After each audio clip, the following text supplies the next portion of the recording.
Hello YouTube, my name's Sean Connors and welcome back to Outsiders. This is my 5th RPG mailbag programme and I've got some new letters in and I thought I'd take the opportunity to go through those letters with you. Hopefully over this next up to 10 minutes we should be able to cover off at least 3 questions, I hope. Or maybe more.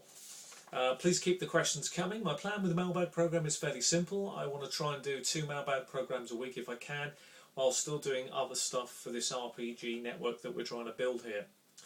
So again, this question is from a gentleman called Nedra, or Dennis. Dennis has asked a question previously, but this is such a good question, how can I not put it in the mailbag programme really? He says, "Hi Sean, given the recent events in my own campaign, I'm curious now and wonder how you handle deaths in your campaigns. See, my problem is that we play with a fairly deadly system but use fate points, same principle as in Warhammer, and so far the players have been depending on the fate points to save them instead of wise decisions or tactics. They tend to ignore defence and just charge ahead. What do I do?" Well, first off, Dennis, let me explain that, to be honest, mine is a deadly campaign. All the players that have ever played under me know that. My game is very much like Demon's Souls, the RPG computer game, which I recently bought. I'm going to do a review on that game because it's just absolutely awesome. If you ever want to know what my game's like, play that. Yeah, I mean, see, for me, fate points work very well in the Warhammer world because of the way it's been written. They just sort of, it's a mechanic that fits well there. I've tried it myself in traditional, because you don't tell me what game you're playing, but I'm assuming it's Pathfinder, probably Dungeons and Dragons, Pathfinder style. It doesn't quite sit very well with me, that. And yeah, I do understand what it's encouraging here. Your players clearly aren't seeing the threat that you think is there. They're not seeing that deadliness. You've got 2 real options here. If you think it's working, but you want to bring to focus the deadliness of the game, tell the players that you won't be renewing these fate points easy. They have to do incredibly heroic actions. So when they're gone, they're gone. This way, Dennis, what it'll do is it'll stop the tendencies of throwing the character away, you hope. It doesn't always work. Well, the other thing to do, to be honest, is just take them away. I'm personally more in favour, as you've already started it up with them, I'd keep with it. I think that there is merit in using fate points, but just don't give them out. Don't give them back easy. Don't give them any soft options. There is a slightly more D20 style mechanic which I think works very, very well. There's 2 actually that you could use. The first one is the standard from Eberron, I think is where it originally started, action point system that Eberron have. That's available at d20.org. You'll see action points covered under d20.org rules. That's excellent. That encourages more action over suicide. It's a really good little system, and the characters' action points renew at each level, and it seems very much more Pathfinder D&D focused. Having run with it, it works quite well. I'd probably give that a look if I were you. But to recap for yourself, Dennis, either take them away entirely or really make it clear to players that once they're gone, and I think that'll eradicate the problem. This particular question is really fascinating. Actually, it says, "I would love to know more about the calendar you made for the campaign. Things like how you came up with the months, what days to make certain events, and how it's worked out so far in your campaign." Now, obviously, I've already recently covered off about calendars in some detail, and also discussed a little bit about piety. But it has worked very well in my game. This is an opportunity to touch on the reasons why, for many of the reasons that you guys have already said. So the dates become applicable. You know, festivals coming up mean a lot to a cleric. Perhaps a particular event in a diary means a lot to a particular locale. All these things add to your campaign, and that's why I put the calendar stuff in there.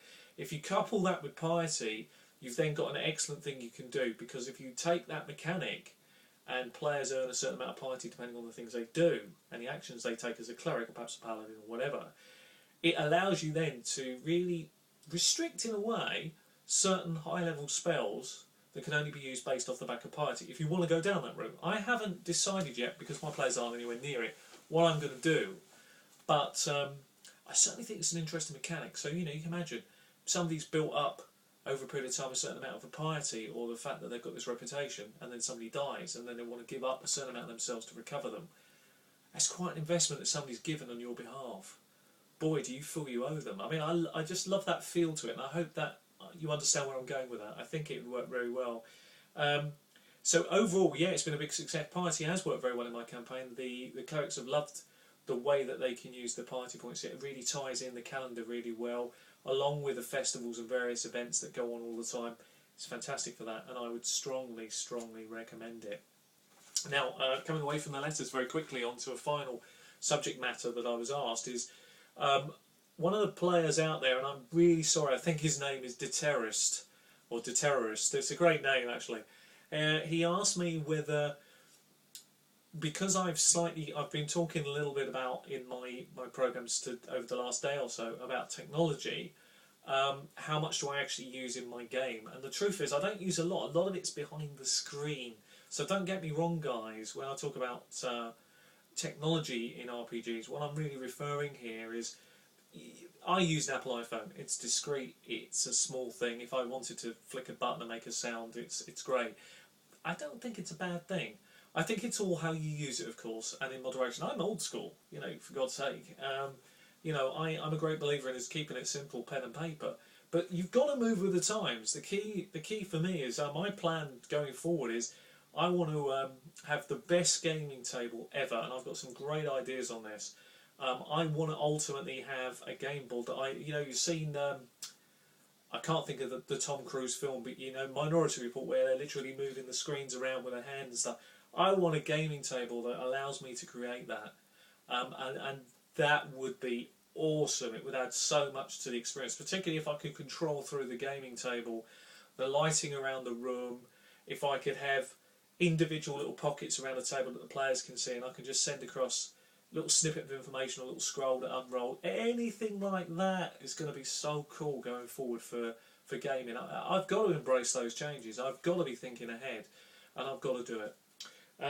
Another small question I'm going to cover off is somebody's clearly worked out that my aim within all of this is to create the largest community on YouTube that I can, with your help, through so many people on YouTube that are great DMs in their own right. I tried to create at the bottom of my page, you'll notice there's an RPG group which is called Big Bad Ing Guys. You'll understand the BBEGs. You'll understand if you read it. I've tried to put as many of those key guys on there as possible. There are a few other people who've joined it anyway, probably because I'm not technically minded enough to stop them. But hey, who cares? It's a community. And the bottom line is I want as many people as I can to see the work that all you guys, all your hard work has gone into. And that's why a number of you guys have added you to the front of my... people can see clearly your stuff on my website and vice versa. So spread the word, spread the faith. Let's keep building the YouTube channel. Thank you for the questions. Keep them coming until the next time. Take care of yourselves. Happy gaming. And see you again soon. Oh, final thing.